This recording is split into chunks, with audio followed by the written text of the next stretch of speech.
74 کی تحریک کی تھی قیادت وہاں بھی گولڈن پگڑی اور وہاں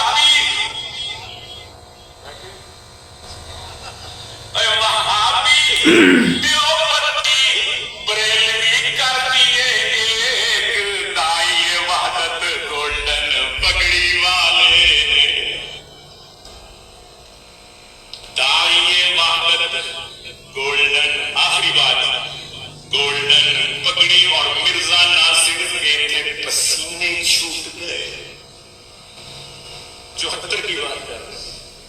اور مرزا ناصر کے تھے مرزا ناصر آدمی تھے اس وقت میں تھا اور مرزا ناصر کے تھے پسینے چھوٹ گئے ڈالی وہ ہیبت گولڈن پگڑی والے اور جھوم اٹھی آخری شعر مقطع سے پہلے کہ جھوم اٹھی اور جھوم اٹھی جنت میں روح بخاری امیر شریعت سید عطا اللہ شاہ بخاری امیر شریعت سید عطا اللہ شاہ بخاری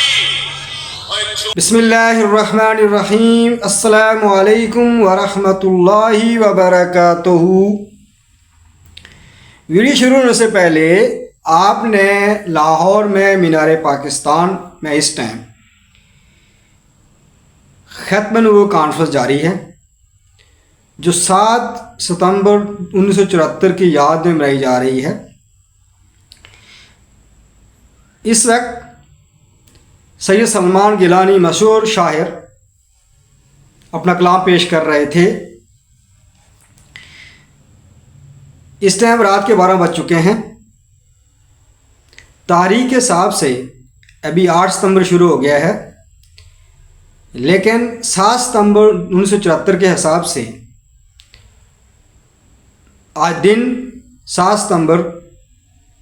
2024 مینار پاکستان پر جمعیت علماء اسلام اور عالمی تحفظ ختم نبوت کی مشترکہ کاوش سے ایک بہت بڑا اجتماع اس ٹائم مینار پاکستان چل رہا ہے، جس کی صدارت علامہ ناصر الدین خاقانی مشہور بزرگ عالم دین ہیں نقشبندی سلسلے کے، وہ کر رہے ہیں۔ میرا اس ویڈیو بنانے کا مقصد یہ ہے کہ میں ناظرین کو بتا سکوں کہ یہ جو 50 سال ہوئے ہیں قادیانیوں کو غیر مسلم قرار دیا گیا 1974 کو ایک پارلیمنٹ کا متفقہ فیصلہ آیا جس کے تحت آئینی اور قانونی طور پر قادیانیوں کو غیر مسلم اور کافر ڈکلیئر کر دیا گیا تھا، اور 50 سال پورے ہونے پر آج پورے پاکستان میں گولڈن جبلی منائی جا رہی ہے۔ ناظرین، میں آپ کو یہ بتانا چاہتا ہوں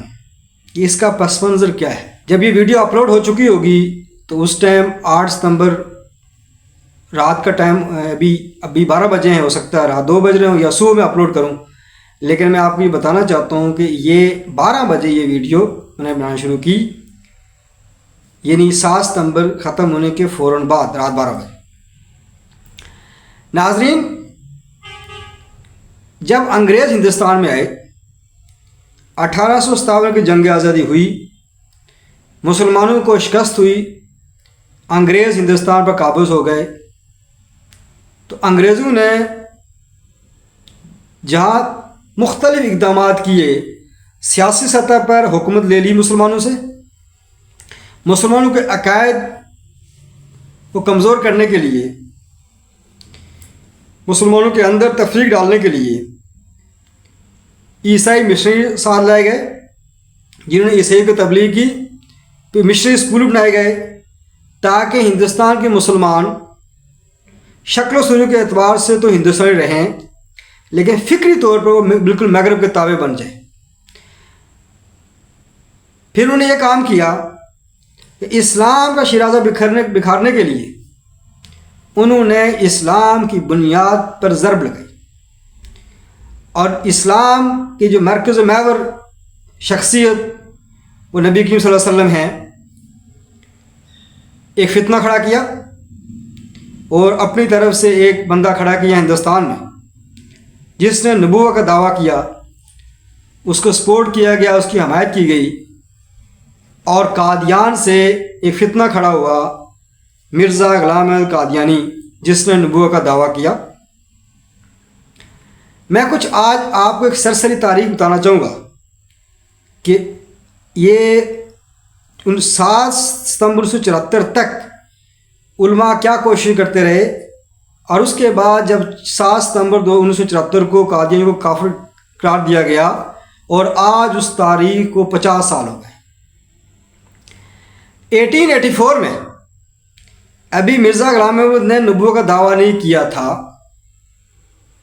لیکن اس کے کچھ عقائد ایسے تھے جو امت مسلمہ کے مجموعی موقف کے خلاف تھے۔ تو سب سے پہلے علماء لدھیانہ نے مرزا غلام احمد قادیانی پر کفر کا فتویٰ لگایا تھا۔ مجموعی طور پر ہندوستان کے علماء نے کسی نے کافر نہیں قرار دیا تھا، لیکن علماء لدھیانہ نے پہلے کافر کہا اور یہ کہا کہ اس کے عقائد غلط ہیں۔ بعد میں جب اس نے نبوت کا دعویٰ کر دیا تو انفرادی سطح پر مختلف علماء نے کام کیا، جس میں سب سے پہلے پیر محل علی شاہ رحمۃ اللہ علیہ مشہور بزرگ تھے ہندوستان کے، انہوں نے پہلے کتاب لکھی اور مرزا سے مناظرہ بھی کیا، جو کہ وہ مناظرہ کرنے سے بھاگ گیا تھا۔ اس کے بعد بریلوی مکتب کے امام مولانا احمد رضا خان بریلوی صاحب رحمۃ اللہ علیہ بھی میدان میں، انہوں نے بھی کتابیں لکھیں۔ اس کے علاوہ علماء دیوبند نے انفرادی سطح پر کتابیں لکھیں، کام کیا۔ 1908 میں مرزا غلام قادیانی جب مر گیا تو یہ لگ رہا تھا کہ شاید یہ فتنہ اب ختم ہو جائے، کیونکہ جو فتنے کا خالق ہے وہ جب دنیا سے چلا گیا ہے، اب امید کی جا سکتی تھی کہ یہ فتنہ ختم ہونے والا ہوگا۔ لیکن یہ دیکھا گیا علماء کی طرف سے یہ فتنہ تیزی سے پھیلتا جا رہا تھا، اور انگریز حکومت مسلسل سرپرستی کی جا رہی تھی۔ علماء میدان میں تھے انگریزوں کے خلاف تحریک آزادی میں۔ مجموعی طور پر فتنہ قادیانی کے خلاف انفرادی سطح پر علماء کام کر رہے تھے۔ ایک بہت بڑی تحریک کی ضرورت تھی جس کی بنیاد 1925 میں ہندوستان کے مشہور عالم دین محدث کبیر مولانا انور شاہ کاشمیری رحمۃ اللہ علیہ نے ایک تحریک کا آغاز کیا۔ مجلس حرار کی بنیاد رکھی گئی اور جس کے سربراہ سید عطا اللہ شاہ بخاری کو قرار دیا گیا۔ انور شاہ کاشمیری بہت بڑے محدث، بہت بڑے علماء ان کے ہوتے ہوئے انہوں نے عطا اللہ شاہ بخاری رحمۃ اللہ پر بیعت کی کہ یہ ہمارا قائد ہوگا اور فتنہ قادیانی کے خلاف ایک تحریک چلائی جائے گی۔ 1925 سے لے کر پاکستان بننے تک مجلس حرار نے ایک طرف قادیانی کے خلاف کام کیا، دوسری طرف وہ ہندوستان کی آزادی کے لیے بھی مسلسل کام کرتے رہے۔ پاکستان بننے کے بعد 1952 میں عالمی تحفظ سے ختم نبوت کا قیام عمل میں لایا جاتا ہے، جس کے پلیٹ فارم سے 1953 کی تحریک چلتی ہے قادیانیوں کے خلاف، جس میں تمام مکتب فرقے علماء شامل تھے۔ مشہور علماء مولانا احمد لاہوری رحمۃ اللہ علیہ، مولانا غلام حسین ہزاروی، مفتی محمود رحمۃ اللہ علیہ، مولانا شاہ نورانی رحمۃ اللہ علیہ، مولانا کوثر نیازی رحمۃ اللہ علیہ۔ اس کے علاوہ دیگر علماء نے مل کر ایک تحریک چلائی۔ مولانا مودودی رحمۃ اللہ علیہ نے اسی تحریک کے دوران گرفتار ہوئے، اور مولانا کوثر نیازی گرفتار ہوئے، عطا شاہ بخاری رحمۃ اللہ وہ بھی گرفتار ہوئے، مختلف علماء گرفتار ہوئے، اور مسئلہ قادیانی کتاب لکھی مولانا مودودی رحمۃ اللہ علیہ نے۔ 10,000 لوگ شہید کیے گئے لاہور میں، لیکن تحریک حکومت نے کچل دی۔ وہ ملک جو 1940 سے تحریک پاکستان میں اس نعرے پر معرض وجود میں آیا تھا کہ پاکستان کا مطلب کیا، لا الہ الا اللہ، لیکن پاکستان جس مسئلے بنایا گیا تھا وہ تو پورا ہونا دور، الٹا اسلام کے علم بردار، اسلام کے نام لیوا کے خلاف طاقت استعمال کی گئی، لاہور میں مارشا لگایا گیا، تحریک ناکام ہو گئی۔ یہ تحریک چلتی رہی، ایک منظم تحریک پھر 1974 میں چلی، پھر تمام علماء اکٹھے ہوئے۔ 1974 میں فرق یہ تھا کہ 70 کے الیکشن کے بعد پارلیمنٹ معرض وجود میں آ چکی تھی اور مذہبی جماعتوں کی نمائندگی وہاں موجود تھی۔ 3 بڑی جماعتیں جن کے لوگ ایم ایل اے تھے پارلیمنٹ میں اندر، جس میں جمیعت علماء اسلام، جمیعت علماء پاکستان اور جماعت اسلامی، 3 شخصیات کا نام بہت نمایاں آتا ہے جنہوں نے پارلیمنٹ کے اندر قادیانیوں کو غیر مسلم قرار دینے کے لیے تحریک برپا کی۔ ان میں مفتی محمود رحمۃ اللہ علیہ جو اس ٹائم سیکرٹری جنرل تھے جمیعت علماء اسلام کے، مولانا شاہ نورانی رحمۃ اللہ علیہ جو جمیعت علماء پاکستان کے سربراہ تھے،